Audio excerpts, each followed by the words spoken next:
کا ایک طویل سیاسی تجربہ ہے.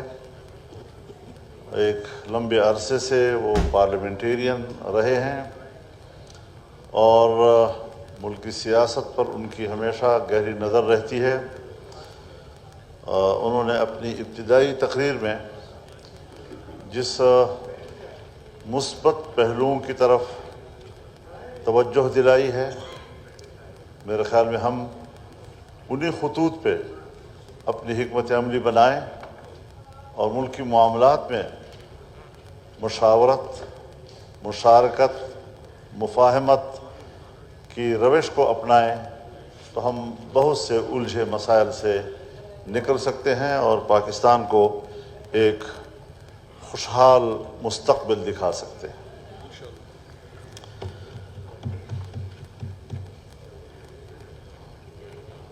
جناب اسپیکر، مسائل تو بہت ہیں. کہاں سے آغاز کیا جائے یہ ہمیشہ ایک مشکل مسئلہ رہا ہے، خاص طور پر میرے لیے. لیکن آج ہم جس بات کو سب سے زیادہ اہمیت دے سکتے ہیں اور ترجیحی بنیادوں پر اسے اولیت دے سکتے ہیں، وہ ٹرمپ صاحب کی طرف سے بورڈ آف پیس کا قیام اور پھر اس بورڈ میں پاکستان کی شمولیت، اس حوالے سے گفتگو کرنا ضروری سمجھتا ہوں.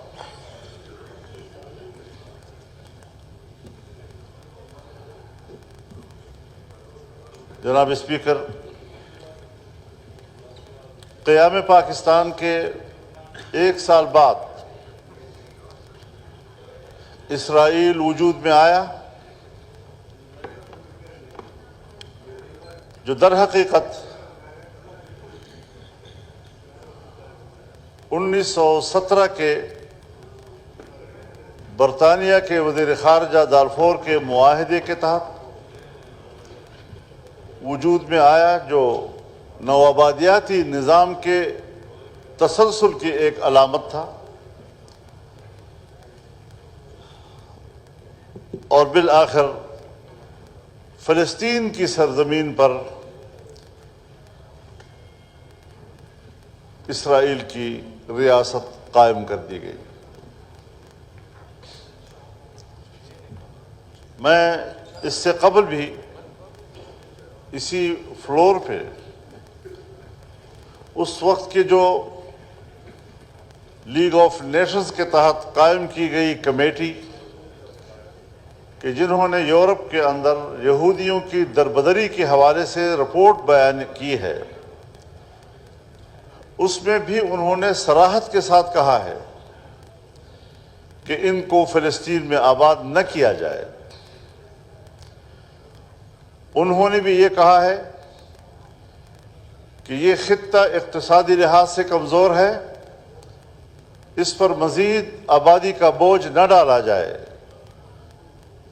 اس میں یہ بھی کہا گیا ہے کہ یہ علاقہ اوور پاپولیٹڈ ہے، مزید یہاں پر لوگوں کی آباد کاری مشکلات پیدا کر سکتی ہیں.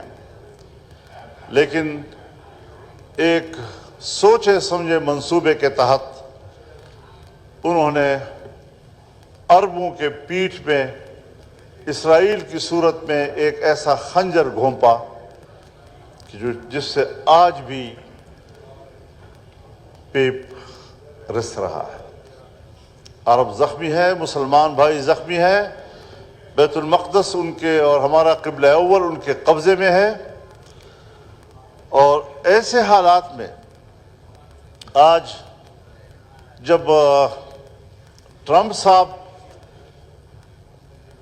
ایک بورڈ آف پیس بنا رہے ہیں اور ان کی مرضی ہے وہ کس کو اس میں شامل کریں اور خود اس کا چیئرمین رہے، اور اس سے ہم وہاں پر امن، استحکام، معیشت، فلسطینیوں کی بہتری، اس کی امید وابستہ کریں، تو پھر میر کا وہ شعر کہ میر کیا سادہ ہے بیمار ہوا جس کے سبب اسی عطار کے لونڈے سے دوا لیتا ہے۔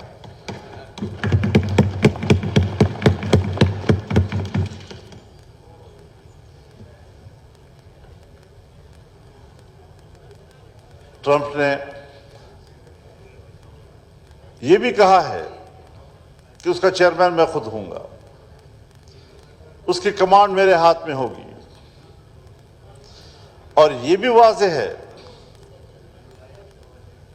کہ اسرائیل نے اگر 70,000 سے زیادہ فلسطینی مسلمانوں کو شہید کیا ہے جو عام شہری ہیں، مسلح لوگ نہیں، جس میں اکثریت بچوں کی ہے اور خواتین کی ہے، 1 سال 1.5 سال کے اندر 70,000 لاشیں اگر کسی قوم نے دیکھی ہیں تو وہ فلسطینی قوم ہے۔ 1 لاکھ سے زیادہ فلسطینی بھوک اور بیماری کے سبب شہید ہو چکے ہیں۔ 1.5 لاکھ سے زیادہ فلسطینی بے گھر ہو چکے ہیں۔ جو کرب وہاں پر گزرا ہے، کیا کسی مسلمان کو اس بات کا احساس ہے؟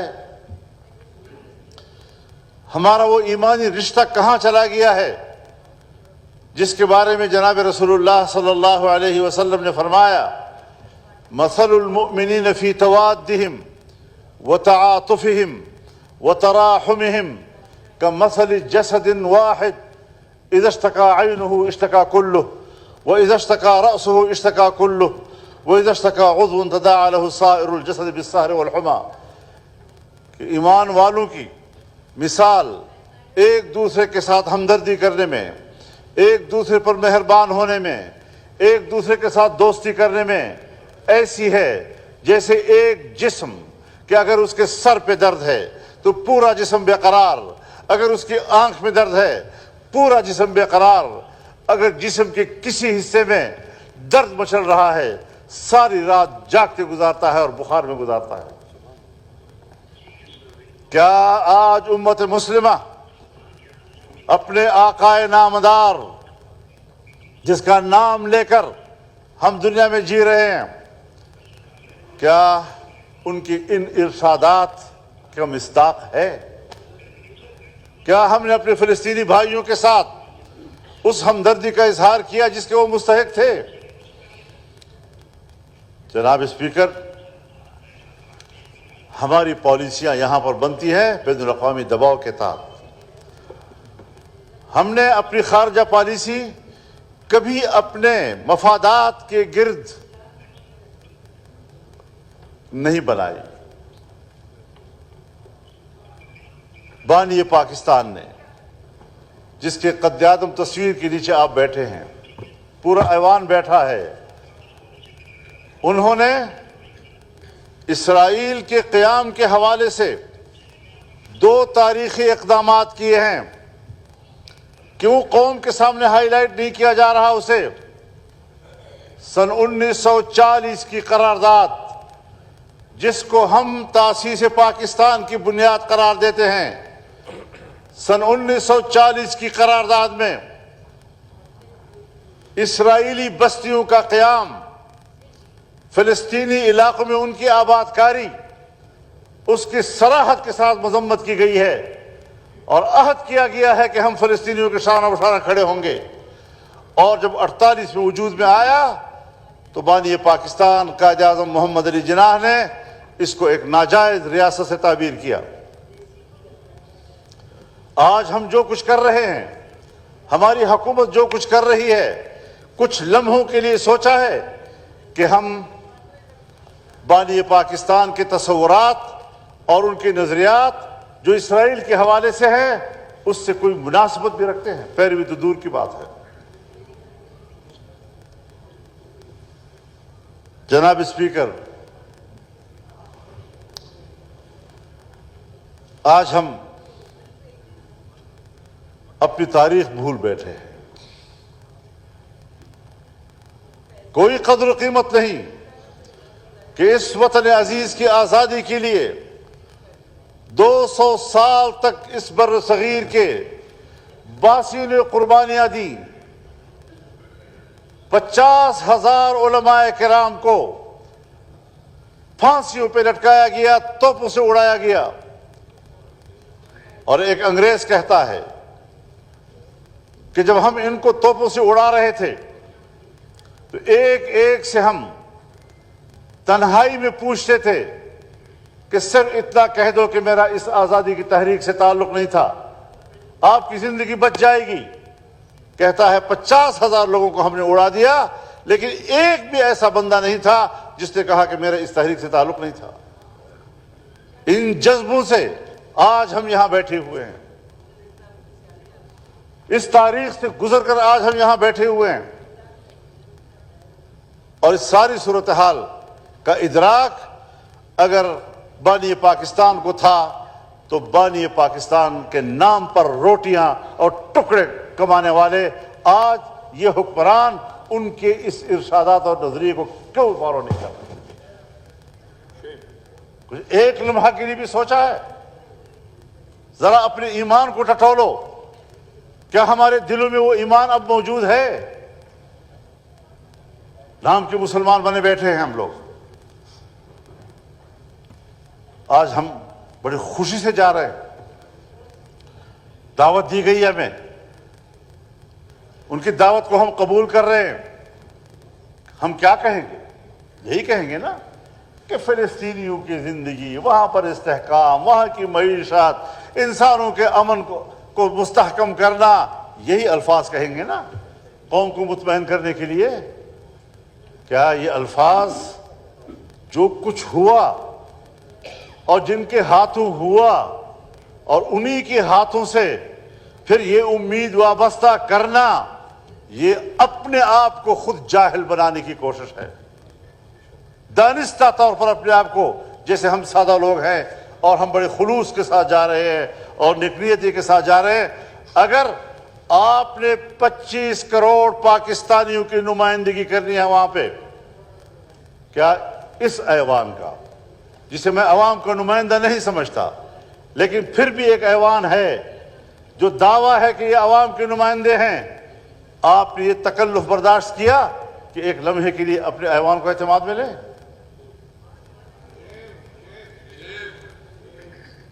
حکومت کے اراکین کا بھی حق ہے, اپوزیشن کے اراکین کا بھی حق ہے کہ وہ معلوم کرے, اور حکومت کا فرض ہے کہ وہ ہمیں بتائیں کہ اس کے پیچھے کیا حکمت عملی ہے اور کیا مصلحت ہے. یہاں تو سیٹیں خالی ہیں,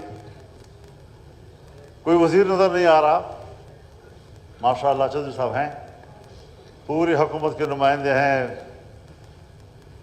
رانا صاحب بھی تشریف فرما ہیں, ہمارے بزرگ بھی ہیں سارے. لیکن بہرحال مسئلہ سنجیدہ ہے کہ ایوان کو کوئی اہمیت نہیں دی جا رہی, اور مکمل سیٹیں اس وقت ایوان کی خالی ہیں. ایوان کو اعتماد میں نہیں لیا جا رہا. ایوان تو چلو آپ اعتماد میں نہ لیں, کیا آپ نے جب یہ فیصلہ کیا اس فیصلے کو کابینہ کے سامنے پیش کیا ہے؟ کابینہ کے سامنے پیش نہیں کیا آپ نے, جو آپ کی ایگزیکٹو باڈی ہے.